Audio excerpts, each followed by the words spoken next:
Merci à vous d'être avec nous aujourd'hui pour ce webinaire, ce dernier webinaire de le cycle qu'on avait mis en place pour les collectivités, méthanisation et collectivités, qui s'appelait donc la méthanisation, connaître, comprendre et s'impliquer. Et bien justement, aujourd'hui, on va parler de s'impliquer avec 4 collectivités qui nous font le plaisir de participer à une table ronde euh, que je vais vous présenter dans quelques minutes. On attend juste quelques personnes qui arrivent. J'ai vu qu'il y avait la métropole de Lyon qui se joignait à nous.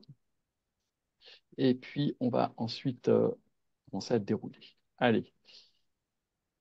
Alors, qui nous fait le plaisir d'être avec nous à la table ronde? Eh bien, tout d'abord, euh, Monsieur Frédéric Verdier. Bonjour, Monsieur Verdier. Oui, Alors, les bonjour. intervenants, je vous laisse laisser la caméra allumée, votre caméra allumée. Monsieur Verdier, bonjour. Vous êtes vice-président délégué au développement durable euh, et à la transition écologique de la communauté d'agglomération Moulins Communauté. Vous êtes par ailleurs maire de Besson dans l'Allier. C'est bien Monsieur- ça. Bonjour. Bonjour, monsieur Bernard Chavreau. Bonjour, Oh. ancien président du syndicat intercommunautaire des Monts du Lyonnais, qui s'est scindé en 2 communautés de communes, et notamment la communauté de communes des Monts du Lyonnais, dont fait partie Montretier, dont vous êtes un conseiller municipal après avoir été maire de Montretier pendant une vingtaine d'années, je crois. Oui, Bonjour, monsieur Chavreau. bonjour. Ensuite, nous accueillons Monsieur Calvi, Oui, directeur de bonjour. l'environnement et de l'économie circulaire. Bonjour, Monsieur Calvi, de la communauté d'agglomération Loire-Forez Agglo. Enfin, Céline Dizier, directrice adjointe de Roanès de l'eau, qui est associée à la communauté d'agglomération Loire-Forez-Agglo pour les aspects assainissement. J'ai juste oublié de cadrer un peu ces communautés de communes. Alors, la communauté de communes, communauté d'agglomération, pardon, Roanne-Agglo, c'est 40 communes et un peu plus de 130 000 habitants. Loire-Forez-Agglo, c'est 87 communes et 112 000 habitants, centrés autour de Montbrison. La communauté de communes d'agglomération Moulins Communauté, c'est 44 communes, 65 000 habitants environ. On est donc là autour de Moulins. Et enfin, la communauté de communes des Monts du Lyonnais, c'est 32 communes et environ 35 000 habitants. Voilà. Alors, je vous remercie d'être indulgent. C'est une table ronde qui est animée par un animateur de table ronde qui est moi-même et qui n'est pas du tout un professionnel d'animation de la table ronde. Donc, je me jette un peu à l'eau, c'est un peu l'aventure. Donc voilà, merci de votre indulgence. On est ensemble jusqu'à 14h30. Alors simplement, merci comme d'habitude de vous renommer pour savoir à qui on a affaire. Donc se renommer, vous savez, c'est avec dans les participants, là, vous avez le site participant. Ensuite, quand vous cliquez, vous allez vous retrouver et donc quand vous passez sur votre nom, vous mettez, vous avez la petite flèche plus et dans le plus, il y a renommer. Voilà, c'est simplement pour savoir à qui on va donner la parole et à quelle structure vous appartenez. Il y a le chat, comme d'habitude, pour échanger avec nous et pour qu'on puisse reprendre aussi vos questions à la fin de cette table ronde. Enfin, micro, caméra éteint, cela dit, on n'est pas non plus 200, donc voilà, ça a moins d'importance. Simplement, une information, comme d'habitude, ce webinaire est enregistré et vous retrouverez l'enregistrement sur le site biogaz-aura.fr dans quelques jours afin de revivre cette table ronde ou de la partager des, avec des collègues de votre structure. OK. Eh ben, nous sommes aujourd'hui ensemble pour évoquer du coup l'engagement, chacune à leur façon, mais avec des points communs aussi, de vos collectivités dans le développement de la méthanisation sur les territoires. Alors, tout d'abord, remontons aux origines. Politiquement, finalement, au sein de votre collectivité respective, comment la méthanisation est apparue? Comment est-ce qu'elle a été portée? Et pour répondre à quel objectif? Alors, je vais peut-être d'abord laisser la parole à Céline Dizier de la Roanès de l'eau. Je vous propose de débuter cet échange. Alors, je précise aux personnes qui suivent ce webinaire que votre communauté d'agglomération compte aujourd'hui 3 unités en fonctionnement, dont une en méthanisation bout de steppe développée par la collectivité, justement, dont on reparlera tout à l'heure, et 2 méthanisation agricole. Alors, la méthanisation, comment elle est arrivée dans la politique publique? Alors, la méthanisation est arrivée dans le cadre de la démarche TEPOS dans laquelle s'était engagée Rhône Agglomération depuis 2014. L'origine du projet remonte si je puis dire, aux relations étroites sur le territoire rouennais avec les industriels. Et donc, la CCI a réalisé en 2010 une étude sur les flux qui a démontré un potentiel et la nécessité de créer une filière pour les biodéchets. Et donc, l'agglomération a rattaché a décidé de porter le projet de méthanisation territoriale dans le cadre de sa démarche TEPOS. Et c'est assez consensuellement que le projet a pu être lancé en 2017. D'accord, La- merci. Merci, ouais. Madame Dizier. Et vous, Monsieur Chavreau, sur le territoire des Monts du Lyonnais, c'est 3 unités de méthanisation en fonctionnement ou à proximité du territoire des Monts du Lyonnais, puisqu'il y en a une qui intègre des agriculteurs de la communauté de communes des Monts du Lyonnais, mais qui est située dans la Loire. Alors, politiquement, au sein de votre collectivité, même question, comment la méthanisation est apparue? Elle a été apportée de quelle manière et pour répondre à quels objectifs? À l'époque, le CIMOLI s'occupait du traitement des déchets, enfin de la collecte et du traitement des déchets, et de toutes les procédures leader, au CMMR, etc. Et également, l'ensemble des élus avaient engagé le territoire dans un territoire TEPOS, et on s'est dit, bah, maintenant, on fait quoi? Donc, évidemment, vous le savez, il y a deux choses, hein, c'est un peu comme les budgets. Il y a deux manettes. Il y a baisser les consommations et augmenter les énergies renouvelables. Et dans ces énergies renouvelables, la méthanisation, étant donné qu'on est un territoire d'élevage, hein, laitier et viande, il y avait beaucoup de potentiel avec le fumier. Et puis également, nous sommes situés à mi-distance entre Lyon et Saint-Étienne. Donc, on s'est dit qu'on pourrait récupérer tous les déchets agroalimentaires, euh, enfin une partie des déchets agroalimentaires des entreprises agroalimentaires et de ceux qui produisent beaucoup, type maison de retraite, etc. Donc c'est comme ça que c'est né en fait, on avait lancé une étude, le CIMOLI avait lancé une étude pour voir si c'était faisable. Évidemment que ça l'a été. On a emmené aussi des agriculteurs, enfin de volontaires, agriculteurs ou pas d'ailleurs, visiter des unités de méthanisation un peu de partout, en France, mais aussi à l'étranger.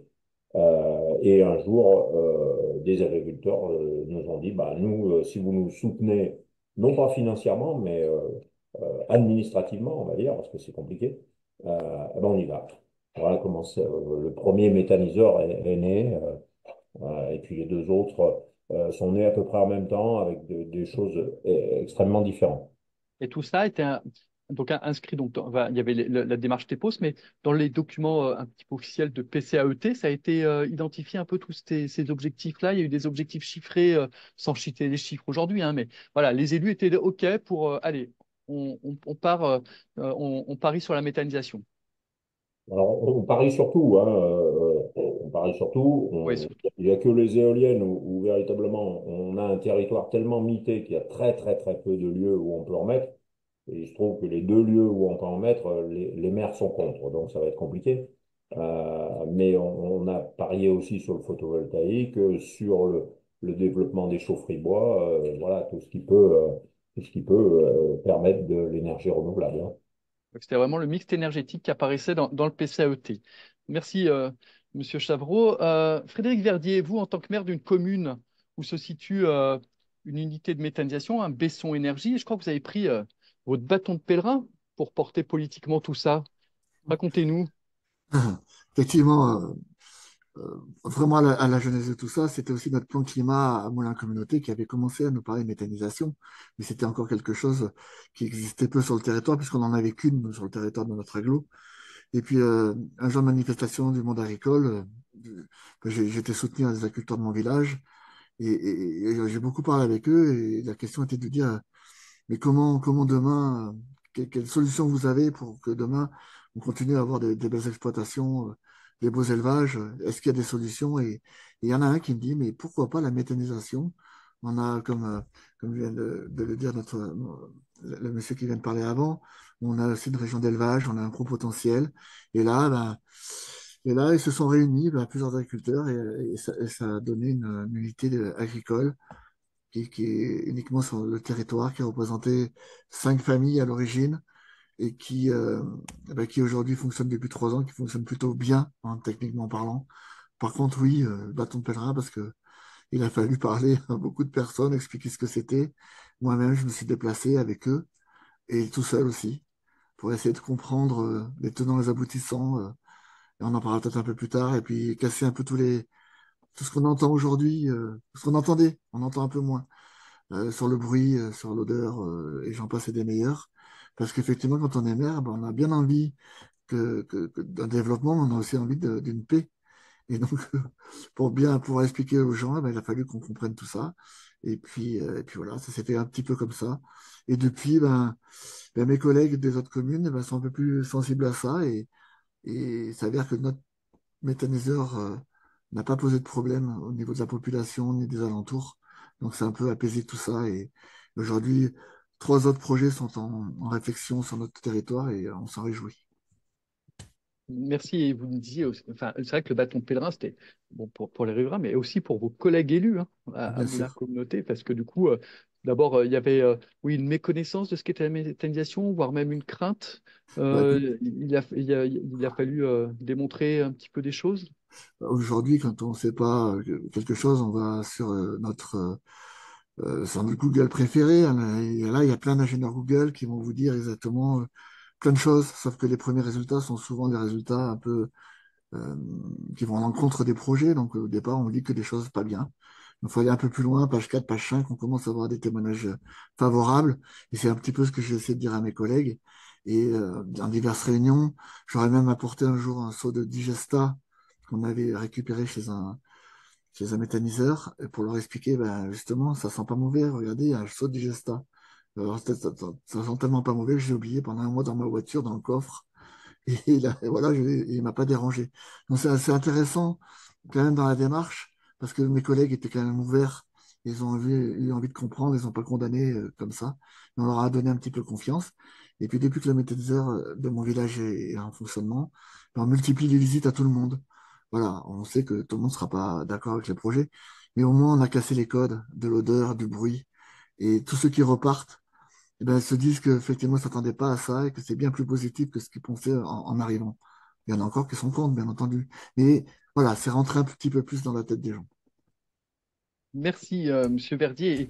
Et alors, Monsieur Calvi, du côté de Loire Forez Agglo, aujourd'hui, il y a 4 unités de méthanisation en fonctionnement à Loire Forez Agglo, deux de cogénération agricole, 2 injections, dont une agricole et puis une d'un développeur industriel.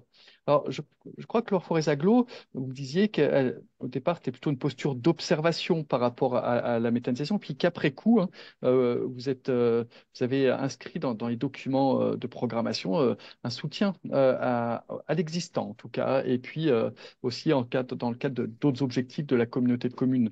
Vous pouvez nous en dire plus? Oui, absolument. Déjà, merci de votre invitation.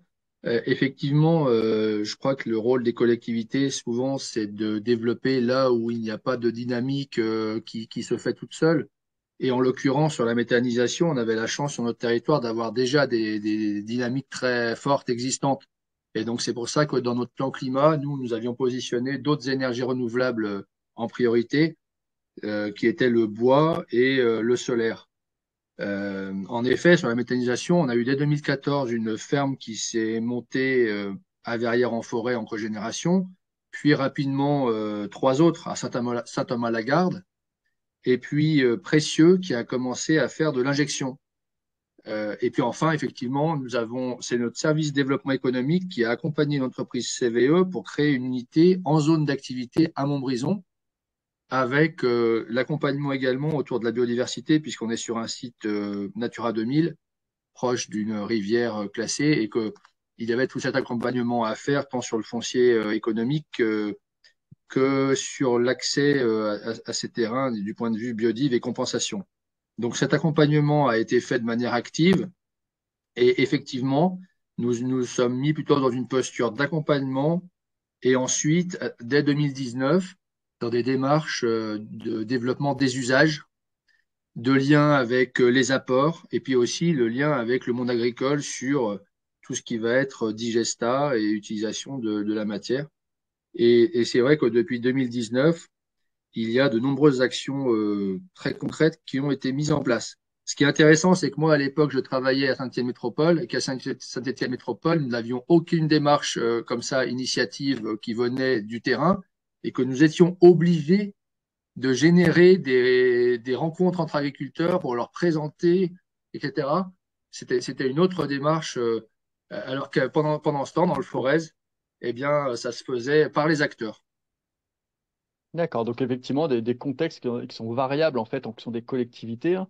Euh, vous, c'était déjà, grosso modo, et ces acteurs s'étaient pris en main. Il y avait déjà des unités de méthanisation. Ce que vous dites, ça me fait penser un petit peu à ce qu'a vécu les Monts du Lyonnais, hein. Bernard Chabreau, les Monts du Lyonnais, ils ont vraiment été le moteur pour initier tout ça, avec des réunions au départ en plein hiver. Après, ça a pris, mais vraiment, la collectivité, à la base, elle a quand même été fortement catalyseur, quoi. Oui, effectivement, mais je pense qu'on devait faire ça parce que euh, il y a un minimum d'études à faire, hein, même si tous les élus, en général, et j'en fais partie, râlent un peu qu'on fait des études dans tous les sens et parfois ça ne sert qu'à tenir l'armoire, hein. Mais en fait, on avait quand même besoin de quelques études pour savoir un peu où on allait et que ces études coûtait fort cher et qu'il n'y avait pas un groupe d'agriculteurs volontaires pour dire bon, on se paye une étude et puis on voit où on va. Donc c'est donc le Simoli qu'il a fait à l'époque, avec en plus des fonds leaders, donc ça ne nous a pas coûté si cher que ça. Et on a enchaîné aussi avec, en emmenant des gens véritablement sur les méthaniseurs qui existaient en France ou ailleurs, d'ailleurs, en Suisse, en Autriche.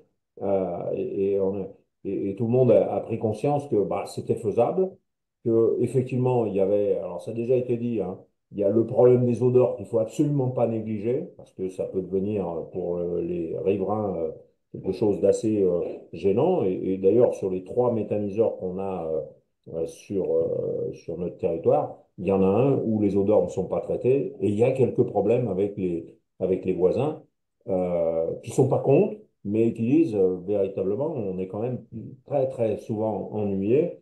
Le propriétaire, l'agriculteur, hein, puisqu'il l'a fait tout seul, me dit, bah, moi, je n'ai pas d'argent pour traiter. Je pense que si on l'avait vu au début, peut-être qu'on aurait trouvé quelques subventions, peut-être qu'il aurait emprunté un peu plus, bah, ça serait fait et on n'en parlerait plus. Et quelquefois, c'est pas mal non plus d'avoir les deux exemples, parce que dans l'exemple Métamoli, à Saint-Denis-sur-Coise, donc à la limite de Saint-Symphorien-sur-Coise, mais dans la Loire, ce gros méthaniseur, il n'y a pas d'odeur du tout, si ce n'est le temps du transport qui dure quelques minutes. Mais dès que les denrées, hein, à savoir le fumier et puis également les biodéchets, parce que les biodéchets, des fois, il y a par exemple les panses qui viennent des abattoirs, enfin l'intérieur des panses qui viennent des abattoirs, je peux vous dire que c'est le pire du pire. Mais dès que c'est dans le bâtiment, c'est terminé, il y a un traitement d'air et on ne sent plus rien, donc ça passe nettement mieux. Et c'est bien d'avoir quelques exemples comme ça, parce que ça montre que c'est quelque chose, comme l'a dit M. Verdet, une fois que on en est au digestat, le digestat est totalement inodore, donc c'est quand même plutôt un avantage, hein, parce que n'oublions pas que le fumier, le lisier, bah, de toute façon, il finit dans les champs. Bah, il vaut mieux qu'il passe par le méthaniseur, parce que le jour où il a été pendu sous forme de digestat, il n'y a pas d'odeur. Alors que si on est dans une méthode classique, l'odeur persiste quelques jours quand même. Merci, Monsieur Chabreau. Vous avez abordé rapidement ces rôles aussi de la collectivité, hein. C'est vrai que d'avoir donc d'être catalyseur, mais aussi de mettre la main à la poche des fois, et en tout cas d'avoir un rôle important d'ingénierie financière. Alors, vous n'avez pas cité, mais je crois qu'il n'y a, il y a pas de souci à les citer. Mais grâce à l'ingénierie financière qu'a développée la collectivité des Monts du Lyonnais, c'est aussi le même cas d'ailleurs à Loire, Loire-Forez-Aglo aussi, euh, la collectivité des Monts du Lyonnais ou Loire-Forez-Aglo, soit dans le cadre de projets TEP-CV en 2015, soit dans le cadre d'AP région GN volontaire, soit dans le cadre d'autres cadres. Vous avez collecté jusqu'à 500 000 euros dans votre territoire, Monsieur Chabreau, Monsieur Calvi, j'ai pas le chiffre en tête, et aussi à tout ça, il y a des chargés de mission qui travaillent avec vous. C'est aussi des ETP mis à disposition. Oui, oui, oui, effectivement, on peut pas.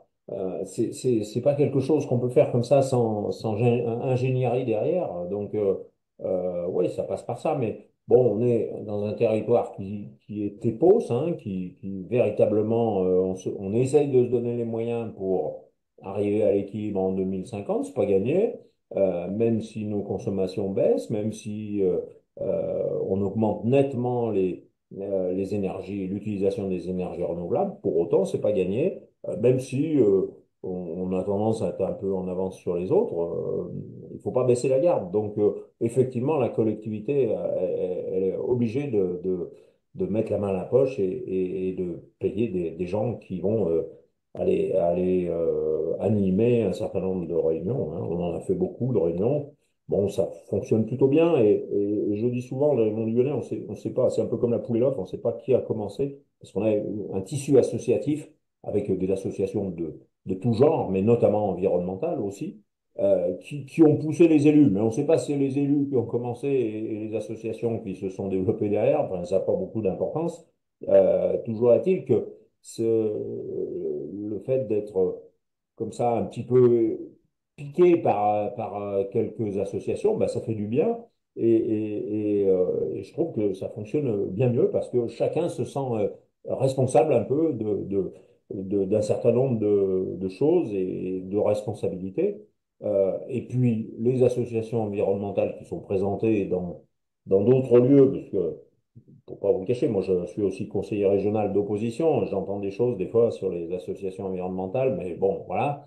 Eh bien, ces associations environnementales sont plus à notre écoute et nous ennuient très rarement. Et puis quand ils nous ennuient, c'est que souvent ils ont raison. Parce qu'eux, ils nous disent, il ne faut pas faire comme ça. Voilà. On a d'ailleurs, j'ai un exemple hein, où on avait aidé un chercheur qui devait développer quelque chose de nouveau pour capter l'énergie solaire. Alors, c'était un programme avec le programme Leader qu'on avait ça, donc on a mis de l'argent. Et il y avait des associations environnementales qui votent hein, chez nous, qui s'étaient opposées en disant c'est une connerie ce truc-là. Nous, on a voulu y aller, et, ben, et 10 ans après, on s'est aperçu qu'ils avaient raison, quoi. Donc, comme quoi, des fois, il Ouais. faut, Personne faut détient rester modeste. totalement la vérité. Merci, Monsieur Chabot. Alors, c'est en termes de mise à disposition de moyens, c'est quasiment à mi-temps, hein, je crois, aussi bien à Loire-Forez-Aglo que dans les Monts du Lyonnais. Mais alors, si je reviens à Roannais agglomération avec la Rouennaise des Eaux, alors là, vous avez non pas accompagné un projet, mais finalement, vous avez décidé d'être partie prenante totalement d'un projet de méthanisation assez innovant. Vous pouvez m'en dire plus, Madame Dizier? En effet, je ne l'ai pas précisé dans le cadre de la démarche TEPOS, mais à l'origine, l'agglomération s'était plutôt tournée vers le photovoltaïque et l'éolien, et ce n'est que plus tard qu'arrive le projet de méthanisation territoriale, puisque des études avaient été menées, deux projets de méthanisation avec des industriels sur une zone d'activité n'avaient pas réussi à voir le jour. Et donc, l'agglomération décide de porter, puisque c'est au croisement de ces différentes politiques publiques, les déchets, la transition énergétique et l'assainissement notamment. Donc, il est fait le choix de passer par une concession, c'est-à-dire les travaux et l'exploitation de l'unité sont confiés à un groupement. Ce qu'il faut savoir, c'est que ça représente quand même 2 ans d'études. Donc 2017, le projet, la consultation est lancée. Pardon, 2019, la concession est attribuée. À partir de là, il y a 2 ans entre l'instruction, l'enquête publique. Et ensuite, il y a 2 ans de construction. Donc ça nous amène à 2023 pour la mise en service, sachant qu'au milieu de tout ça, il y a un changement de réglementation qui oblige à augmenter le délai de remise des offres pour que les candidats puissent faire évoluer leur offre et leur procédé, sachant que voilà, initialement, les bouts d'épuration n'étaient pas strictement visés. Donc aujourd'hui, on a une unité qui comporte 2 files, une de traitement des boues et une de traitement des biodéchets. Ça Des représente biodéchets des industriels, alors. et de la collectivité ou que des industriels? Euh, Industriel et très à Industriels. la marge de la collectivité, en effet. Ça représente 55 000 tonnes de matière brute de boue et 15 000 tonnes de biodéchets. D'accord, pour 23 à peu près, une grosse unité de 23 gigawattheures quand même, hein. C'est, je Oui, crois, 4600 logements neufs 19. qui Oui, a voilà. vraiment été initié, étudié par la collectivité, puis proposé en DSP concession, donc la construction et l'exploitation par Oui. un tiers, hein. L'exploitation sur une durée de 15 ans. Par un tiers, en fait, c'est un groupement d'entreprises, hein, à savoir Rouen Bioénergie et enfin, Rouen Bioénergie est la société dédiée, mais c'est Suez, BM Environnement et Engie Biogaz qui sont actionnaires donc de Rouen Bioénergie qui se trouve être la société dédiée à la concession de l'unité de méthanisation. Donc là, la collectivité entend vraiment que chef de file de cette unité de méthanisation, enfin, qu'initiatrice tout, elle a eu même, enfin, je crois, en préparant l'entretien, elle me disait que voilà, c'est pas simple hein, de négocier avec le délégataire, etc. Il y a vraiment des Non, choses à bien cadrer, et notamment, je crois qu'il y avait des petites surprises qui peuvent se chiffrer à plusieurs centaines de milliers d'euros qui sont demandés à la collectivité. Enfin, là, il faut être exactement, solide, oui. hein, faut avoir des... Exactement. Le coût de la construction était estimé à 19 millions d'euros et les candidats sont venus chercher la collectivité puisqu'il y avait une aide quand même de l'ADEME à hauteur d'1,2 million, de la région 700 000 euros et il a été demandé à la collectivité de subventionner l'investissement à hauteur d'1,2 million. C'était la condition sine qua non pour que le business plan soit acceptable par les actionnaires de la future société dédiée. En effet. Finalement, l'aglo n'a pas eu à verser plus d'1 million d'euros puisque la subvention de l'ADEME a été plus importante et donc il avait été rédigé dans le contrat que le 1,2 million était fonction des subventions réellement perçues auprès de l'ADEME et de la région. D'accord, merci. Alors, simplement pour information aux personnes qui suivent hein, en région, donc là, on parlait donc d'une unité de méthanisation au bout de step avec une autre ligne biodéchets qui est tout à fait innovante, hein. En Mm. région, par contre, les unités de méthanisation sur bout de station d'épuration, c'est la filière historique en région, hein. Et Mm. aujourd'hui, elle continue à se développer. Il y a 28 unités de méthanisation qui sont adossées à des stations d'épuration de collectivités. Sur ces 28, il y en a 13 en région qui sont en injection biométhane. Les collectivités qui sont interpellées par cette idée-là peuvent revenir vers moi et je pourrais vous donner les coordonnées de ces collectivités. Merci. Monsieur Oui, Cadan, du coup, je rebondis juste sur ce que vous venez de dire, allez-y. puisque le syndicat d'énergie, territoire d'énergie, Le Ciel, Si. a lancé avec nous et d'autres territoires environnants une étude d'opportunité pour les stations d'épuration qui ne méthanisaient pas encore leur boue. Et on arrive au bout de l'étude, là, et normalement, on devrait pouvoir y arriver. Voilà. D'accord. Donc ça, le ciel, le syndicat d'énergie de la Loire. Avec nous, mais c'est vrai Avec. que ce sont des petites unités quand on compare avec celle de Saint-Étienne Métropole qui fait aujourd'hui déjà ça. Nous, on a des petites unités et du coup, il faut qu'on se mette ensemble pour utiliser le gisement debout collectivement. Et on va voir ce que ça donne, mais il y a de fortes chances que ça soit de la méthanisation. D'accord. Alors, avant de revenir à M. Verdi, là, comme vous avez ouvert sur les syndicats d'énergie, c'est intéressant parce qu'il y a Bertrand Lenoir qui est avec nous du syndicat de l'Allier, hein, les syndicats d'énergie. Ils sont, c'est pas enfin, c'est pas une collectivité en tant que telle, mais voilà, ils sont très liés aux collectivités et ils sont aussi partie prenante de la méthanisation pour certains. Bertrand, vous pouvez nous en dire plus dans l'Allier, comment interagit le syndicat d'énergie? Alors, excusez, c'était pas prévu que je pose la question à Bertrand, donc voilà, mais je sais qu'il saura répondre sans problème. Oui, c'est bon, il a terminé son déjeuner, donc ça va. Ah, désolé, par contre, Bon, oui. non, non, mais c'est bon, hein. C'est bon, bonjour à tous d'abord. Oui, les syndicats d'énergie, on a vocation quelque part à mutualiser l'ingénierie entre les communes et les EPCI.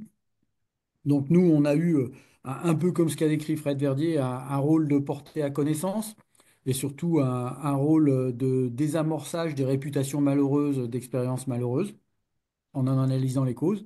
enfin, je vous le dis comme ça, hein, moi je vais pas sur quelque chose qui était trop nouveau, sur la première mécanisation injection qui a finalement jamais trouvé son équilibre économique, hein, c'était une technique discontinue, et puis quelque chose qui était mal placé par rapport au NIMBY autour du NAGLO. Après, sur les études Donc de le J. NIMBY, c'est Not in my backyard. C'est Voilà. oui, mais pas chez moi. Ouais, et ça avait été placé en plein périphérique résidentiel d'une agglomération où c'était complètement pertinent sous l'aspect rapprochement de la production de la consommation, mais complètement déplacé parce qu'on était à l'endroit qui était le pire en termes d'acceptation. Voilà, c'était pas sur Moulins, c'était sur une sous-préfecture du sud de l'Allier. Oui, donc nous, finalement, là-dessus, on n'a pas fait tellement d'études de gisement, et puis même de l'aveu du SDE 03, on a sous-estimé le gisement méthanisation lors de l'élaboration commune des plans climat, et certainement surestimé le potentiel d'acceptation de l'éolien. Hein, et c'était pas que nous, hein, c'était la façon de penser des bureaux d'études dans les années 2015-2017.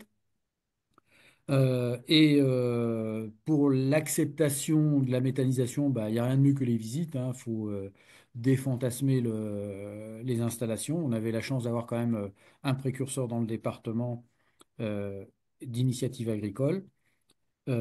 Sur les études de gisement, bah, on en a, de mon propre aveu, peu faites. Hein. Je sais ce que le ciel 42 a fait vis-à-vis des steppes. On n'a pas la même densité de population. On a suivi une autre sous-préfecture qui a fait une étude de valorisation sur la steppe, mais qui pour l'instant n'aboutit pas. Voilà. Et puis on a la particularité d'avoir marqué le soutien politique en aidant financièrement les méthaniseurs. Et c'est tout bête, hein, historiquement, c'est que les caisses régionales du Crédit Agricole accordaient plus de facilité de trésorerie du côté Rhône-Alpes que du côté Auvergne, et on a compensé ce handicap avec un prêt sans intérêt. Voilà. Et c'est un soutien qui c'est continu dans le temps, que ce soit en termes d'acceptabilité ou même en termes financiers, puisque, enfin, par exemple, les méthaniseurs en cogénération, ils rencontrent des problèmes avec le réseau électrique en ce moment, j'en ai deux en tête, et on essaye de ne pas les lâcher, soit par des aménagements de trésorerie, soit par des interventions de l'autorité concédante électrique que nous on est pour essayer de tirer les choses au clair avec Enedis. Effectivement, un rôle important d'interface. Alors, on va y revenir sur le rôle d'interface, là, vous en soulignez un aussi, au long cours pour les unités en fonctionnement. Et bien justement, puisqu'on est dans l'Allier, Monsieur Verdier, donc je rappelle que en tant que maire, vous avez accompagné dès le début le projet de l'unité de méthanisation Besson Énergie. Besson Énergie, hein, c'est 150 normomètres cubes, c'est 13 gigawattheures, ou peut-être pour être plus concret, c'est 2700 foyers, l'équivalent des besoins énergétiques de 2700 foyers en logement neuf. Alors, vous nous avez parlé d'acceptabilité au-delà de cet aspect-là, enfin d'avoir d'avoir un petit peu arrondi les angles avec les riverains, etc. En quoi peut consister l'appui, l'accompagnement d'un maire à un projet privé financièrement? J'imagine que non, ça remonte plutôt à la communauté de communes. Financièrement, non, bien entendu. C'est un village de moins de 1000 habitants, vous vous rendez compte de nos finances. Par contre, oui, notre rôle, il a été plus dans l'accompagnement. Bertrand vient de prendre la parole. Voilà, on a aussi euh, été voir le SDE, on a été voir la DDT, on a cet accompagnement, il a été bien, bien global. On a aussi essayé quand les gens venaient nous voir en nous disant qu'est-ce que c'est que ça, qu'est-ce qui va se passer, ben, d'être très pédagogique. On abordera peut-être tout à l'heure les réunions publiques ou pas. Nous, on n'en a pas fait de réunions publiques. Pourquoi? Parce que c'était dans les premières réunions publiques qui avaient été faites chez des confrères. Et il y avait justement des gens qui venaient, qui étaient anti-anti, et qui n'étaient pas du tout de la région, et qui venaient porter une parole qui était compliquée à écouter chez nous, puisque chaque région est différente, chaque état d'esprit est différent. Donc, par contre, on a été voir, ils ont été voir déjà tous les voisins en premier, hein, avant tout, avant que le projet il existe vraiment.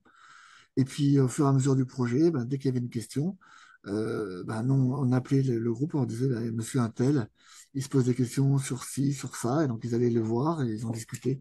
Et à ce prix-là, eh ben, finalement, ça a été, j'allais dire presque assez facile d'avoir des vraies conversations d'homme à homme, face à face, plutôt peut-être que de noyer dans une grande réunion où les gens, vraiment, les voisins, auraient peut-être eu du mal à prendre la parole, parce que pas facile de prendre la parole devant tout le monde. Voilà. Donc oui, cet accompagnement, il a été comment dire, Ça s'est pas trop vu comme ça n'a pas été extraordinaire en termes de communication, mais il a été là constamment. Et puis, ouais, je pensais le rôle aussi des élus, d'accompagner les projets, d'en avoir l'émergence. Et puis, juste, je voulais préciser sur notre village, peut-être ce qui a fait que ça a été assez bien accepté, c'est que depuis déjà des années, on travaille sur le mix énergétique. On a notre village qui est chauffé avec une chaufferie bois, plaquettes, de bois qui proviennent uniquement de la commune. On a développé, on est en train de construire un petit photovoltaïque sur une ancienne décharge qui était une ancienne carrière. Voilà. Et puis cette unité de méthanisation. Donc ça aussi, dans l'état d'esprit du village, ça a dû aider à la compréhension d'un projet et le fait qu'il y ait peut-être un peu moins de gens qui se montent contre le projet. Merci, Monsieur Verdi. Et du coup, un point commun avec Monsieur Calvi, je crois que sur la communauté de communes, de communauté d'agglomération Moulin Communauté, pardon, il y a un autre projet qui parfois, enfin, on se pose la question comment on peut arriver à concilier ces deux types d'acteurs.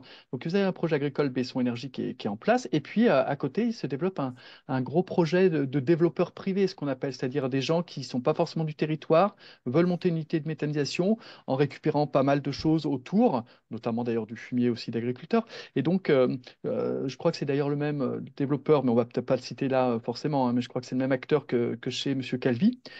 Comment vous arrivez, donc finalement, la méthanisation agricole pilotée par des agriculteurs et puis une méthanisation portée par un grand groupe industriel sur des territoires proches, c'est possible alors? C'est possible, hein. De toute façon, nos biodéchets aujourd'hui dans nos collectivités, on se doit de les traiter. Et donc, quand on a eu cette entreprise qui est venue nous voir en nous disant, nous, on aimerait bien faire une unité territoriale, ben, en fait, on s'est assis, on a écouté, on a essayé de comprendre, et on a regardé quel flux pourrait rentrer dedans. Effectivement, il y aura une petite part agricole, hein, quand même, dans tous les méthaniseurs territoriaux, mais elle reste raisonnée et raisonnable. Et en tout cas, ils ont fait, eux, un grand travail avec tous les agriculteurs autour de, de Chézy, puisque ben, Chézy, c'est à côté de Moulins, et ils ont trouvé des agriculteurs qui étaient en phase avec eux et puis qui seront contents aussi peut-être d'échanger de la matière contre du digestat. En tout cas, il y a des choses qui se traitent aujourd'hui. Après, le danger, c'est les intrants, la quantité des intrants. Et on a un petit peu peur globalement sur le territoire de se dire si demain ils ont moins d'intrants biodéchets, est-ce qu'ils vont pas essayer d'aller prendre des intrants agricoles, etc. Donc, on est en discussion, on leur a dit à tous. Il y a une association qui est créée des méta de l'Allier qui va rentrer en discussion avec eux. Nous, l'idée, c'est d'être en interface avec tout ça pour que tout le monde trouve sa place. Et on pense sincèrement que tout le monde peut trouver sa place sur notre territoire parce que du biodéchet, il y en a aussi. Il va venir dans un rayon d'à peu près 50 km. Pour nous, c'est compatible. Voilà. On est toujours en discussion, on sera vigilant et on a envie de produire du gaz sur notre territoire. Voilà. Nous, oui, de notre côté, si je peux en dire un mot, Allez-y. c'est vrai qu'aujourd'hui, on sent que la concurrence commence à faire rage un petit peu hein, sur les apports. Et on voit des relations entre les acteurs économiques qui se font et qui peuvent se défaire. Et c'est vrai que l'enjeu pour les méthaniseurs en place, c'est d'arriver à garder un bon niveau d'apport et une diversité des apports.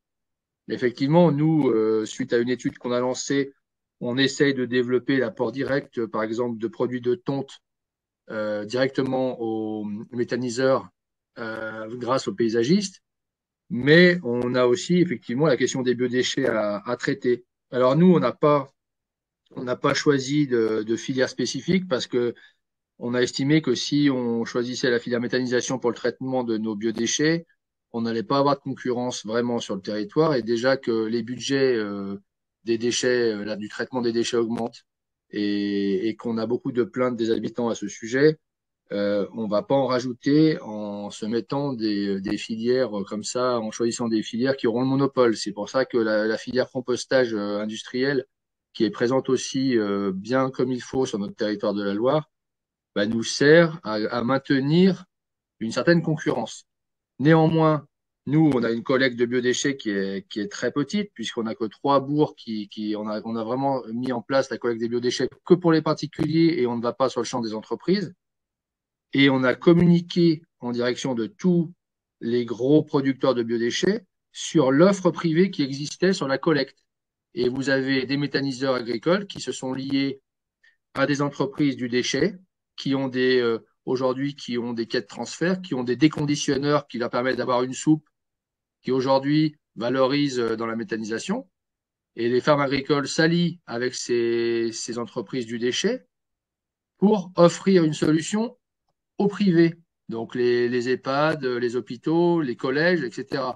Et nous, ce qu'on leur dit, c'est que notre petite collecte de collectivité de Trois-Bourgs pour les particuliers, elle pèse très peu, elle est très faible. En fait, là où il faut aller chercher le gisement, c'est sur tout ce qui est encore dans la poubelle noire chez les gros producteurs.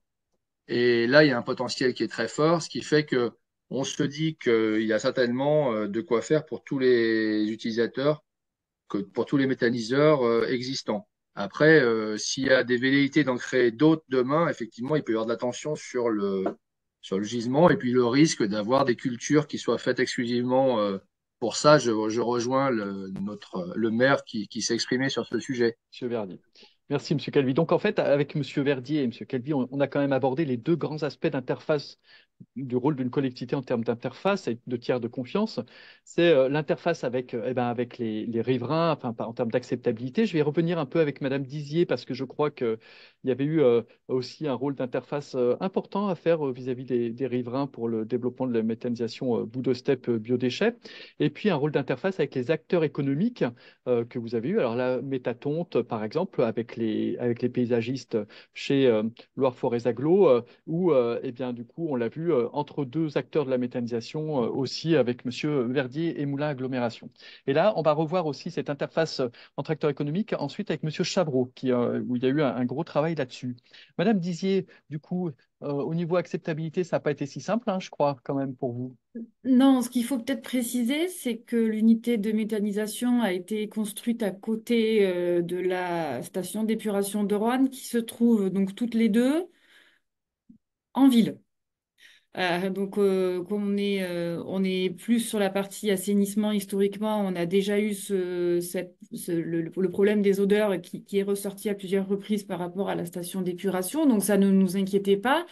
Par contre, voilà, il y a un gros travail qui a été fait de concertation avec le conseil de quartier de la ville de Roanne. En amont, un peu les mêmes propos qui ont été tenus, hein, démystifier, rassurer.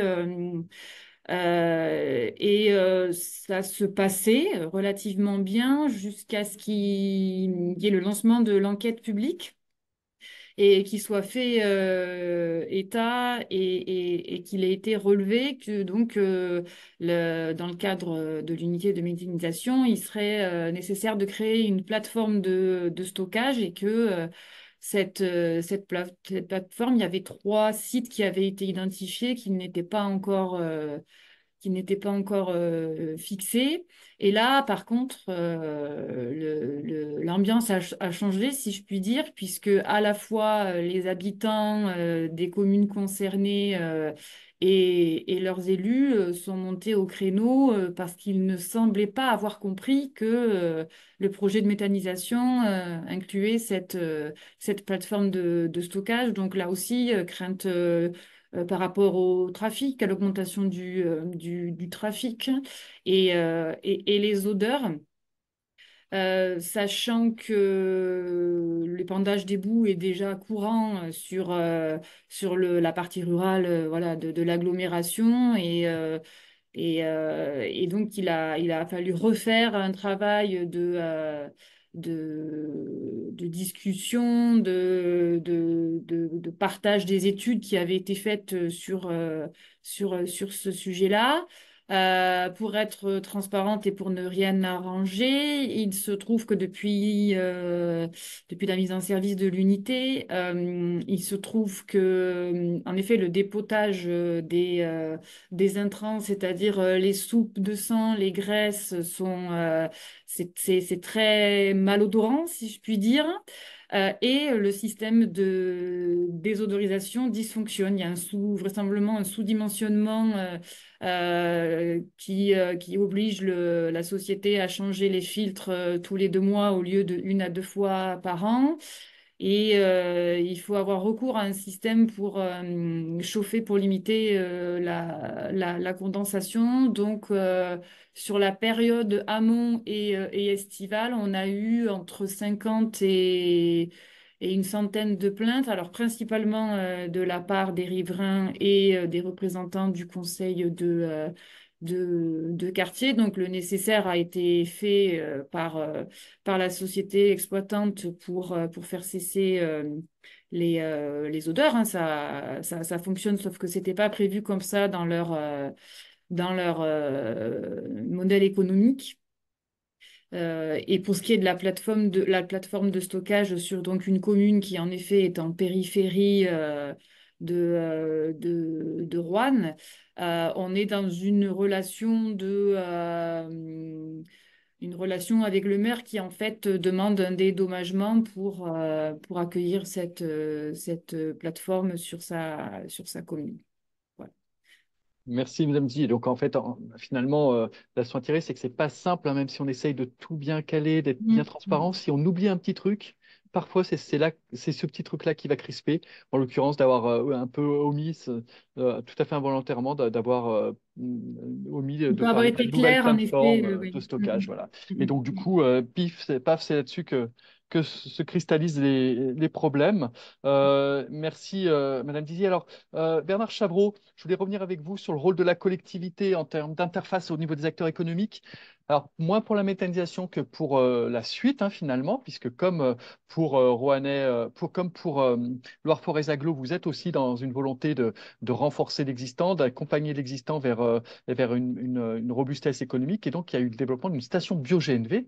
Et là aussi, c'était un peu le serpent qui se mordait la queue. À un moment donné, il a fallu y aller. Mais heureusement que la collectivité était là, je crois, pour animer tout ça.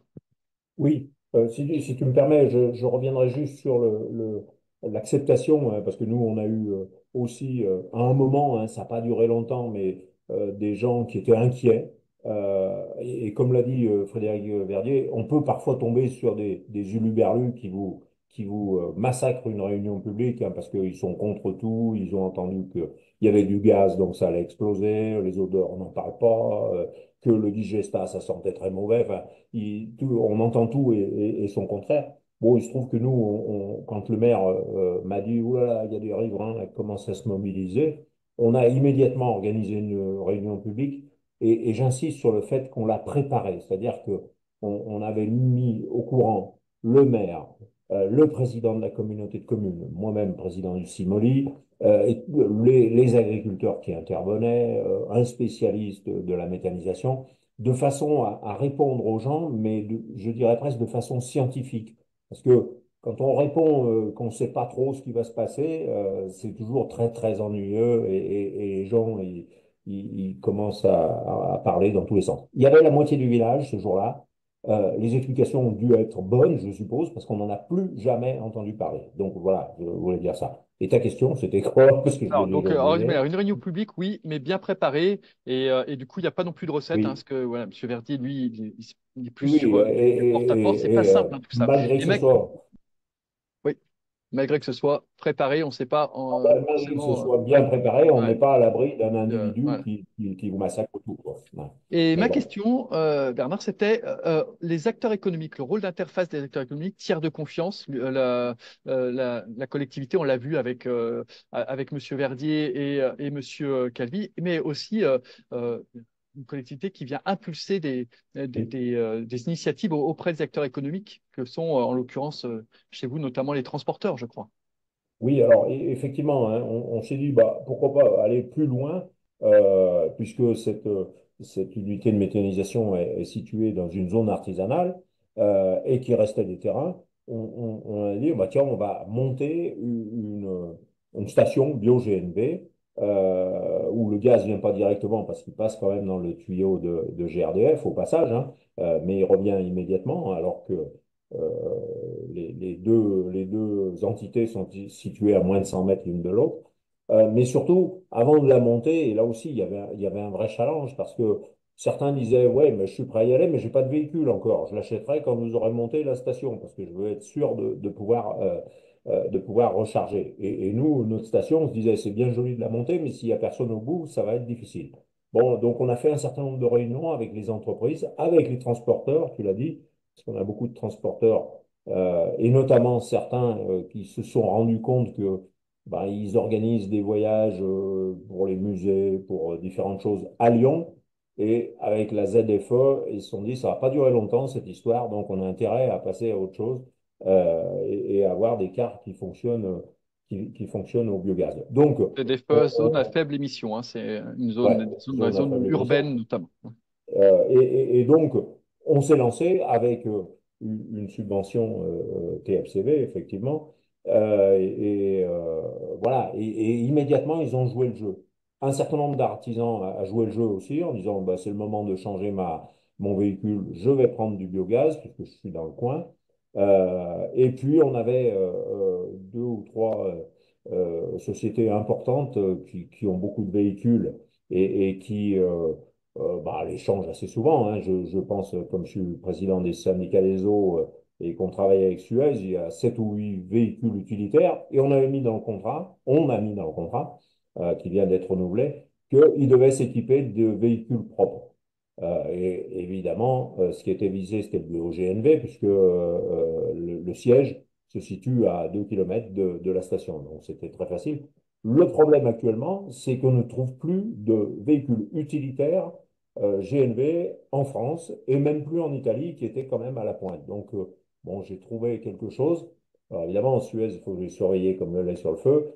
Ils ont sauté sur l'occasion en disant, bah, nous, on a toute la bonne volonté, mais on ne va pas pouvoir le faire, quoi. Mais bon, ils vont le faire, hein, parce qu'on va se débrouiller pour qu'ils le fassent.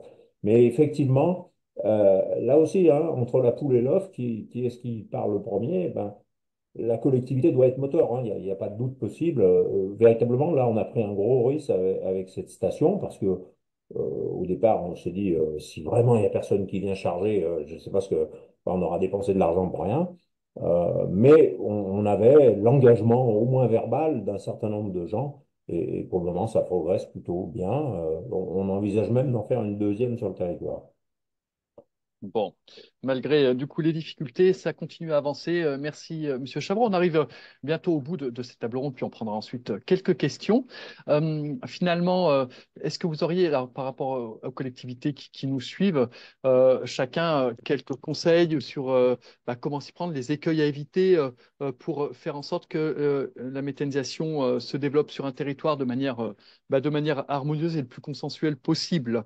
Quels sont les quelques conseils ou les écueils éventuellement par lesquels vous êtes passé et que dont vous pourrez faire profiter les auditeurs? Alors, je vais peut-être donner la parole à Monsieur Calvi. Oui, alors c'est vrai que nous avons été assez peu engagés dans la création de ces méthaniseurs, mais je pense que pour aussi et soutenir leur développement et leur pérennité, c'est de justement travailler sur ce que Monsieur Chavreau a dit, sur les usages, et donc que la collectivité mette en place toute une infrastructure autour de l'utilisation du biogaz. Donc, effectivement, nous avions aussi fait une étude de faisabilité pour s'assurer que des transporteurs seraient d'accord pour venir investir sur des véhicules gaz et lancer un appel à la manifestation d'intérêt pour créer une station avec un porteur privé. C'est ce qui va être fait et la construction est en cours pour la fin de l'année et on y arrive. On a répondu aux appels à projets pour avoir des subventions pour justement ceux qui voudront acheter des véhicules lourds. Et il faut apporter de l'argent, on en a parlé tout à l'heure sur le territoire pour cela. Euh, on a lancé également, on a vite vu que les méthaniseurs voulaient utiliser le gaz local dans leur station. Et là, on a lancé une étude assez innovante sur l'utilisation du gaz porté, qui passe pas par le réseau, mais qui passe par le transport en bouteille jusqu'à la station. Et ça, c'est une étude technico-juridique qu'il a fallu financer pour les opérateurs, avec l'ensemble des méthaniseurs autour de la table. Et on a profité pour aussi travailler avec eux sur le potentiel de développement de leur activité avec les nouveaux gisements, biodéchets, tontes, etc. On peut aussi parler de tout ce qu'on fait sur justement l'accompagnement des communes pour des zones de développement des énergies renouvelables de méthanisation avec la loi APER où les communes doivent faire des cartes, hein, des cartes de potentiel et c'est aujourd'hui qu'elles doivent définir si demain il y aura des zones qui peuvent accueillir de la méthanisation, ce qui ensuite permettra de faciliter l'acceptabilité pour les habitants. avec les zones de développement des énergies renouvelables qui doivent être faites, délibérées par les communes, servent à ça, hein, à faciliter demain l'essor des projets. Et là, nous, la collectivité, elle est là pour accompagner les communes pour qu'il y ait des zones de développement éventuelles de la méthanisation. Voilà, vous l'avez compris, il ne faut pas s'arrêter au fait d'avoir des méthaniseurs, mais il faut travailler à tout ce qui va autour pour que, et c'est là notre rôle. Voilà, moi je dirais que c'est ça qui, en aval, qui peut être utile. Je suis pas mieux placé pour vous parler des écueils de l'amont. D'accord, mais effectivement, la méthanisation, il faut savoir qu'une fois que c'est en place, ça entraîne aussi tout un tas d'innovations techniques et économiques sur le territoire. Madame Dizier, vous avez voilà, des conseils à donner sur, pour une collectivité qui voudrait se lancer dans la méthanisation en DSP? En Rex, ce qu'on retient particulièrement, c'est un peu, ça va rappeler ce qui a été dit avant en ingénierie. Il faut en fait qu'elle soit multicompétence, c'est-à-dire qu'il y a bien sûr l'ingénierie technique, il y a aussi l'ingénierie juridique et financière parce qu'il y a toujours un décalage entre le dossier papier et la réalité. Ça nécessite de rencontrer régulièrement quand même l'exploitant et dans certains cas comme le nôtre, ça nécessite aussi de faire un contrôle assez poussé de la réalité du coût de valorisation des boues. Qui dans notre cas se substitue à un coût de valorisation compostage, épandage sur lequel aujourd'hui on n'est pas certain d'être dans les mêmes volumes financiers. C'est-à-dire que la méthanisation, pardon, était censée se substituer à coût constant à la valorisation agricole et que pour le moment, on n'en a pas la certitude compte tenu de plein de paramètres, mais on s'est adjoint donc un conseil juridique et un conseil financier qu'on pensait garder seulement sur la phase de consultation et une fois le contrat passé, s'en séparer. Et pour le moment, on s'en est toujours pas séparé. D'accord, et c'est vrai que vous me disiez aussi, du coup, hein, c'est dans la même thématique, hein. Au niveau juridique, effectivement, attention aux Oui, clauses de revoyure, être hyper vigilant. Il faut être sans cesse en discussion avec le délégataire, parce que sinon, il peut y avoir exactement. rapidement des déséquilibres. Ok, Tout au long. Monsieur Verdier, Monsieur Chavreau, je ne sais pas si vous avez aussi des conseils autres à donner. Sinon, moi, j'avais ensuite, pour terminer, une question pour vous tous. Finalement, vous êtes tous aujourd'hui aux responsabilités, soit techniques, soit politiques, ou avez été aux responsabilités politiques de votre collectivité, qui accueille plusieurs unités de méthanisation. Et ma dernière question, mais je laisserai aussi M. Verdier et M. Chavreau donner effectivement leur retour d'expérience en termes d'écueil et de conseils. Mais la dernière question, c'est avec le recul, finalement, sur votre territoire, la méthanisation, c'est un atout ou c'est plutôt un fardeau? Je commence. Bah, alors, Allez-y. c'est vraiment quelque chose de très positif, hein. Je pense que on va en faire d'autres. Enfin, les agriculteurs, sans qu'on s'en mêle d'ailleurs, si ce n'est un soutien administratif, ils vont en faire d'autres parce que ça a quand même beaucoup de vertus, hein. Et justement, dans ce qu'on disait tout à l'heure, pour faire passer les projets, je pense qu'il faut écrire les choses très clairement en disant ça a tel avantage. S'il y a des inconvénients, il y en a forcément quelques-uns, les écrire aussi. Hein, par exemple, je pense à un inconvénient pour nous, commune rurale, la très petite commune rurale, donc très petit chemin. Le digestat, il est pendu par un appareil, il s'appelle, je ne sais plus comment d'ailleurs, Le Pandillard. euh, un épandillard, voilà, c'est ça. C'est des monstres. C'est des monstres sur nos chemins. Donc, effectivement, les gens râlent en disant, bah, ils nous abîment tous les chemins. Bah voilà, ça fait partie des inconvénients, mais le modèle économique fait qu'il semble que ce soit pas possible d'utiliser autre chose. Donc voilà, ça fait partie des inconvénients. C'est un petit inconvénient. Et si on met les avantages en face, hein, plus d'utilisation d'engrais, par exemple, hein, ça aussi, ça a plutôt tendance à plaire à la population, et c'est très bien. Plus d'odeur, hein, donc on l'a dit. Enfin bon, on va pas refaire tous les avantages. Chez nous, là, les agriculteurs sont plutôt en pointe, hein, parce que Aloïs Klein, qui est à la tête de tout ça, il est ingénieur, donc voilà, il connaît bien les choses. Ils vont mettre en route le captage du CO2, parce que lorsqu'on fabrique le gaz, il y a une partie du gaz qui part en CO2 dans l'atmosphère. Donc, ils vont le capter et le vendre. Et alors, j'ai appris ça, hein, parce que je l'ai interrogé là, il y a quelques jours. On utilise le CO2 pour faire de la bière.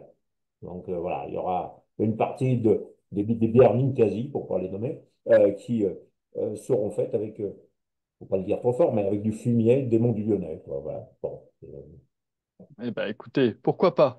pourquoi En pas. tout cas, effectivement, hein, ça me fait penser que Ninkasi va verdir sa production, là, du coup, avec le CO2 biogénique, hein, pour mémoire, hein, les collectivités aujourd'hui, depuis un décret qui est paru en juillet, peuvent verdir leur consommation de gaz pour leurs propres bâtiments au même prix, hein, que s'ils utilisaient du gaz fossile. Avant, c'était un peu plus cher, il fallait payer des Mm. garanties d'origine.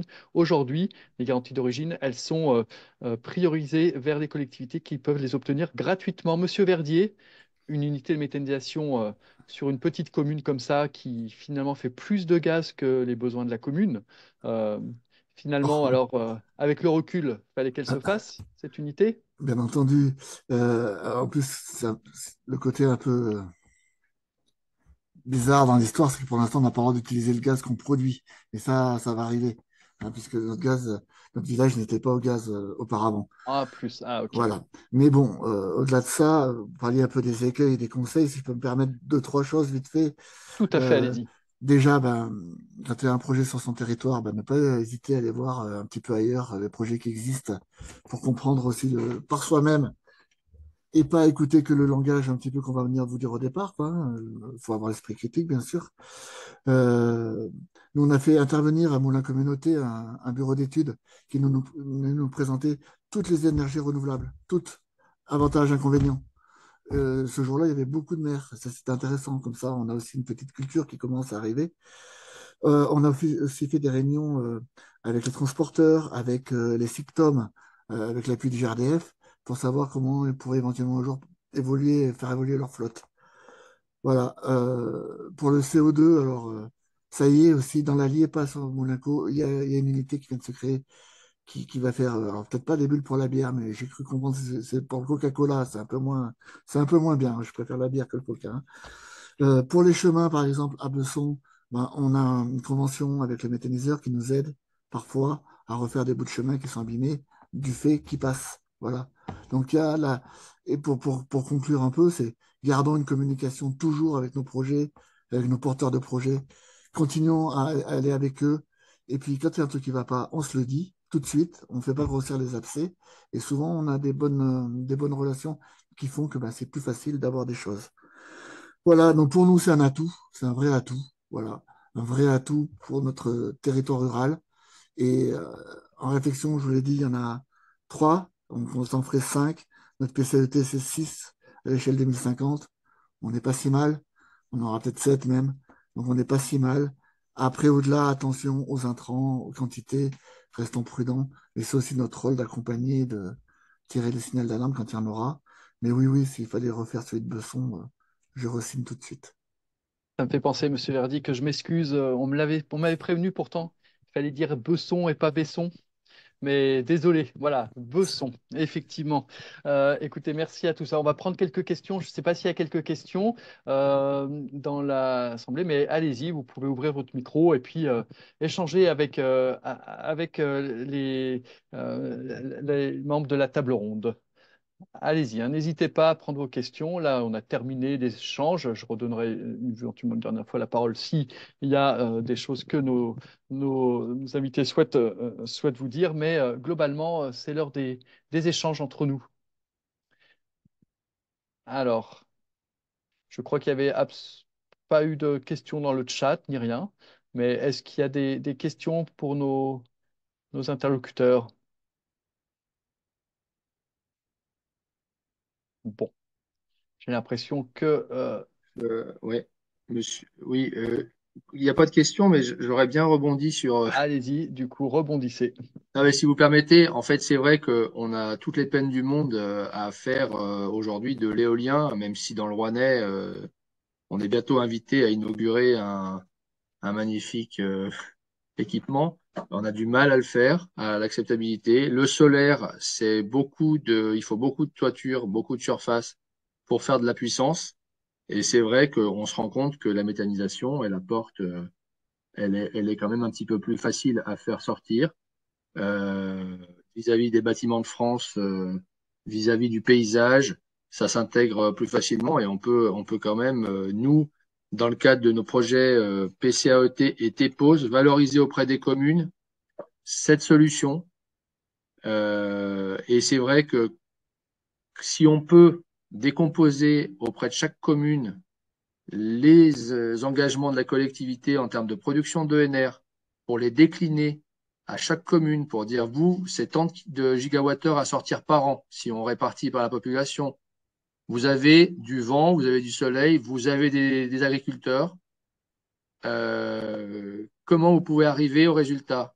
Eh ben, rapidement, on arrive à la méthanisation. Alors, évidemment, il ne faut pas en mettre partout, mais pour des territoires qui n'en ont pas, je pense que en allant dans le détail des objectifs déclinables à la commune, on peut arriver à faire émerger cet intérêt pour les élus et nécessairement derrière pour les habitants. Merci, Monsieur Calvi. Effectivement, bonne remarque, effectivement, là-dessus. Je vois que Bertrand Lenoir souhaite prendre la parole. Allez-y, Bertrand. Oui, c'est un peu une sorte de plus soiement sur ce qui vient d'être dit. Et si on veut regarder à un peu plus long terme, parce que bon, la méthanisation, là, c'est le fait de tarifer des. Euh, on est sur des durées d'amortissement qui théoriquement sont relativement courtes. Mais assurer la pérennité de la méthanisation, nous, syndicats, en tant qu'animateurs d'un groupement d'achat d'électricité et de gaz, on est persuadé que c'est par la création de boucles locales du type autoconsommation d'électricité qui est en train d'émerger très fortement, mais dans laquelle la cogénération de méthanisation, pour l'instant, n'est pas inscrite, dans le terme de boucles locales de consommation de gaz, où quelque part la pérennité et l'assurance que la méthanisation continuera à être effectuée de la bonne façon, ça passera par des liens courts entre territoire consommateur et observation de la production. Bon, c'est une conviction personnelle, mais on ne le fait pas que pour un coup à 5 10 ans, quoi.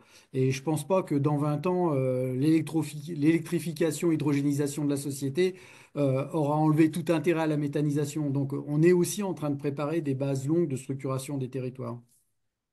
Merci Bertrand. Effectivement, la boucle locale, l'achat local, alors là-dessus, hein, il existe un guide fait par l'Agence Auvergne-Rhône-Alpes Énergie Environnement sur la commande durable, y compris en énergie, hein. Je crois qu'il y a notamment il y a la métropole de Lyon qui travaille là-dessus, qui était avec nous. Alors, je ne sais pas s'ils sont encore avec nous d'ailleurs, mais sinon, eh bien, écoutez, merci à tous. Je ne sais pas si, a priori, il n'y a pas d'autres questions. En tout cas, on a bien balayé, hein, les différents rôles d'une collectivité observatrice, facilitatrice parce que met à disposition des personnes pour un accompagnement administratif, pour faire de l'acceptabilité, du dialogue entre les gens, de l'interface, ou bien une collectivité motrice parce qu'elle met aussi des moyens financiers ou appelle à des moyens extérieurs, mais avec de l'ingénierie financière pour faire redescendre ces moyens sur le territoire. Voilà, tous ces rôles de collectivité, ils sont multiples. En tout cas, heureusement que les collectivités sont là. C'est quand même des acteurs essentiels pour permettre la transition en douceur des territoires et un projet qui n'a pas l'appui de la collectivité en méthanisation, c'est rapidement un projet qui va avoir de grosses difficultés de développement, c'est sûr. Écoutez, merci à vous. Est-ce que nos intervenants souhaitent rajouter une dernière chose ou on met fin à la table ronde? Moi, je C'est voudrais juste dire que, effectivement, hein, ça a été dit, toujours dialoguer, faire de la pédagogie, hein, c'est ce qui fonctionne quand même le plus. On le voit bien, hein, parce que nous, on a des gens qui nous ont dit, ah bon, il y a des méthaniseurs, donc les déchets organiques, vous allez les ramasser, vous allez les emmener dans le méthaniseur. Eh ben non, c'est contre-productif économiquement, c'est complètement fou de faire ça, puisque on est dans un territoire rural et que chacun peut faire son compost dans son coin, dans le petit morceau de jardin qu'il a, à quelques exceptions près. Les gros bourgs Là, on a mis des composteurs collectifs, mais en aucun cas on va ramasser parce que ça coûte trop cher et il y a une acceptabilité par le responsable du méthaniseur qui dit, ouais, vous êtes sympa, mais moi je veux pas qu'il y ait un pot de yaourt qui soit au milieu ou je veux pas qu'il y ait tel truc. Donc ça va me coûter très cher si je suis obligé de regarder tout ça. Donc là aussi, on peut expliquer pourquoi ça marche pas, alors que ça a l'air tout bête. Tout à l'heure, on parlait des tontes de pelouse. Certains qui habitent très près du méthaniseur disent, je vais emmener ma tonte de pelouse, c'est-à-dire une brouette. On sait qu'au bout de 3 jours, il n'y a plus de... Enfin, tout le gaz est parti, il n'y a plus rien dans l'herbe. Donc, il faudrait l'emmener tout de suite. Et évidemment, le responsable du méthaniseur dit, ah ben non, mais je ne vais pas laisser la porte ouverte et rentrer tout le monde parce qu'il y a un vrai danger, il y a des engins qui circulent, voilà. Donc, expliquer toujours. C'est que restent quand même des outils industriels de haute technologie, les méthaniseurs. Effectivement, on ne peut pas non plus leur demander de rendre tous les services du monde. Ils en rendent déjà beaucoup. Je vous renvoie au premier webinaire de ce cycle, les BABA de la méthanisation, où on avait décrit tout ça. Merci, Moi, Monsieur Chavreau. juste Oui, un petit moment aussi pour terminer. D'abord, merci de l'invitation, Guillaume. Et puis, merci à tous les avec intervenants plaisir. parce qu'à chaque fois, on apprend des nouvelles choses, de ce qui se passe sur les autres territoires. Donc, ça vient en continuité de tout ce que je vous dis, quoi. Il faut continuer à se parler, écouter ce qui se passe ailleurs pour avoir les plus jolis projets possibles. Et puis là, aujourd'hui, on a parlé de la méthanisation. Mais nous, on reste persuadés que on a du talent dans nos territoires sur le mix énergétique. Et il faut développer le mix énergétique sur notre territoire. Et on sera heureux demain d'être assez, de viser une espèce d'autonomie. Pas d'autarcie, hein, de l'autonomie, bien entendu. Et merci beaucoup pour toutes ces informations. Eh bien, merci beaucoup, Monsieur Verdier. Merci, Monsieur Chavreau. Merci, Monsieur Calvi. Et merci, Madame Dizier, pour votre participation Merci à vous. très riche. Et donc, je vous rappelle que le webinaire sera enregistré et mis à disposition sur le site Biogaz Tirora. J'enverrai un mail avec les liens, comme d'habitude. En attendant, eh bien, écoutez, je vous souhaite à tous un bon après-midi, une bonne fin de semaine. Et vous dis à bientôt en espérant que le soleil revienne parce qu'ici, c'est la pluie. Merci à vous. Merci. Merci, Merci c'est Au à avec vous. Merci à revoir. plaisir. vous. À Au revoir. bientôt. Au revoir. Au Au revoir. revoir. Au revoir à tous.